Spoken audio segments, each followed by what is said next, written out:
ओम श्री गणेश शर्मा। दोस्तों कैसे आप सब लोग। सर्दी का सीजन है, टोपी लगा के मैं आज आपके बीच में वीडियो बना रहा हूँ। आज दिन है 16 जनवरी, रविवार का दिन है। तो दोस्तों आज जो मैं आपको बताने वाला हूँ वो ये बताने वाला हूँ, यदि आप लोगों ने पुखराज रत्न धारण किया है, ये पुखराज रत्न होता है। यदि आप में से किसी ने पुखराज का रत्न धारण किया है तो उसके साथ भूल कर भी पन्ना रत्न धारण ना करें। यदि आपने इसके साथ पन्ना रत्न धारण किया है पुखराज के साथ, तो दोस्तों दो चीजें हो सकती हैं। या ये चीज आपके लीवर को इफेक्ट कर सकती है, या फिर ये चीज आपके मस्तिष्क को इफेक्ट कर सकती है, आपकी नसों को इफेक्ट कर सकती है। क्योंकि जो पुखराज होता है हमारी बॉडी में, उसका काम होता है लीवर का, और ऐसे ही जो पन्ना होता है उसका काम होता है हमारी बॉडी में जितनी भी हमारे नसें होती हैं, नसों का काम होता है, प्लस मस्तिष्क से रिलेटेड काम होता है इसका।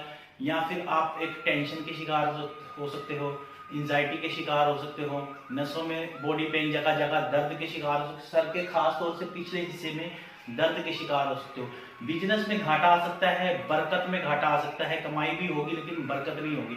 तो इसलिए भूल के भी आप पुखराज के साथ पन्ना रत्न धारण नहीं करेंगे। और दोस्तों साथ में अगर आपने पुखराज के साथ मोती रत्न धारण किया है तो ये भी थोड़ी सी, जब तक उसकी रिक्वायरमेंट नहीं है, बिना रिक्वायरमेंट के आप धारण नहीं कर सकते। हालांकि इन दोनों की आपस में पटरी मेल मिलाप खाएगा, लेकिन यदि इसका रिक्वायरमेंट नहीं होती, आपकी कुंडली में क्या योग है या फिर आपके हाथ में क्या योग बैठा है, ये बिना देखे मैं नहीं बता सकता।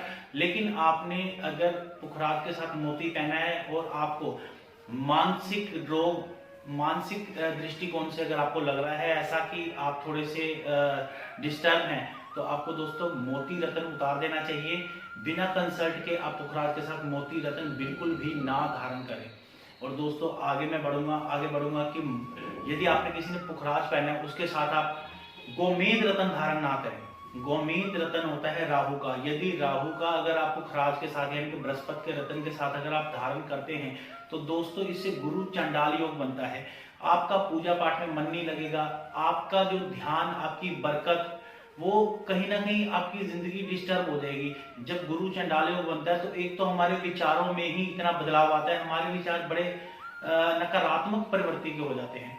तो इसका भी ध्यान रखें। ऐसे ही पुखराज के साथ लहसुनिया नहीं आपने धारण करना। पुखराज के साथ यदि आप लहसुनिया धारण करते हैं तो दोस्तों आपके कमर के निचले हिस्से में दिक्कत आ सकती है, दर्द बैठ सकता है, आपके बहुत ज्यादा तकलीफ हो सकती है, एक्सीडेंटल योग बन जाता है इसमें। तो आप कोशिश करो, बड़े से बड़े नुकसान भी हो सकते हैं इसमें, क्योंकि जो नुकसान का पैरामीटर होता है वो 4 टाइम कर देता है, ठीक है। और जो बृहस्पति होता है वो बरकत का भी होता है, तो इसमें बरकत भी कहीं ना कहीं आपकी क्षीण हो जाएगी। तो इसलिए आप इसके साथ ये भी रत्न धारण ना करें। तो कुछ भी अगर आप रत्न धारण करते हैं तो सबसे पहले आप इसको अच्छे से जान लें। यदि आप किसी ज्योतिष को दिखाते हैं तो दोस्तों थोड़ा सा पूछना भी शुरू करो।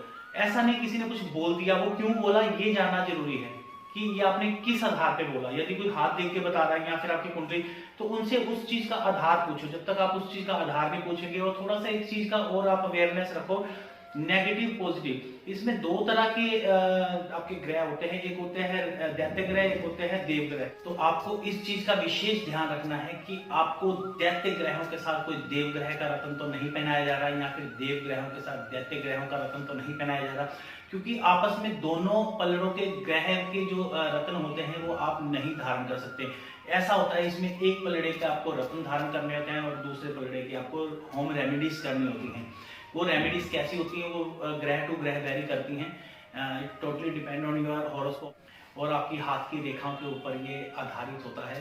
तो दोस्तों आशा करता हूँ आपको मेरी बात समझ आई होगी, और जैसे भी जिसने जो रत्न धारण किया उसके साथ क्या रत्न धारण करना है, कैसे उसका क्या दुष्प्रभाव, क्या नेगेटिव, या फिर किसी ने कुंडली दिखानी है, हाथ दिखाना है, तो दिए गए नंबरों पर आप मेरे को कॉन्टैक्ट कर सकते हैं।